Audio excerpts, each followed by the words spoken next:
ഇന്ന് പൊതുവിൽ എല്ലാ ദേവാലയങ്ങളിലും ഏറ്റവും കൂടുതൽ നടക്കുന്ന ഇടപാടുകൾ ശത്രുസംഹാര പൂജകളും പ്രാർത്ഥനകളുമാണ്. ഇക്കാര്യത്തിൽ ജാതിഭേദം ഒട്ടില്ലതാനും.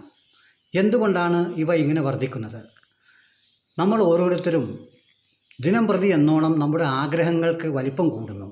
ഈ ആഗ്രഹങ്ങളുടെ വലിപ്പം കൂടുന്നതനുസരിച്ച് അവ പ്രാവർത്തികമാക്കാൻ നാം പ്രവൃത്തിയിൽ മടിയന്മാരായി തീരുകയും ചെയ്യുന്നു. ആഗ്രഹം നടക്കാതെ വരുമ്പോൾ സ്വാഭാവികമായും നാം നിരാശരാകുകയും ജീവിത രീതിയിൽ പല വഴികൾ അവലംബിക്കുകയും ചെയ്യും. അപ്പോൾ നാം വീണ്ടും ദയനീയമായി പരാജയപ്പെടുന്നു. അത് പരിഹരിക്കാനാണ് നമ്മൾ ഈ പൂജാതി കർമ്മങ്ങളിലേക്ക് തിരിയുന്നത്. അവിടെയും നാം പരാജയപ്പെടുന്നു. അപ്പോൾ ശത്രുസംഹാരം നമ്മൾ സ്വയം നടത്തുകയാണ്. അതിൻ്റെ വാർത്തകൾ ദിനംപ്രതി എന്നോണം പത്രങ്ങളിലൂടെ നാം കാണുകയും ചെയ്യുന്നു. യഥാർത്ഥത്തിൽ ഇവിടെ ആരാണ് തെറ്റുകാരൻ? നാം ആണോ, മറ്റുള്ളവരാണോ, ദൈവമാണോ? നാം ചിന്തിക്കണ്ടേ?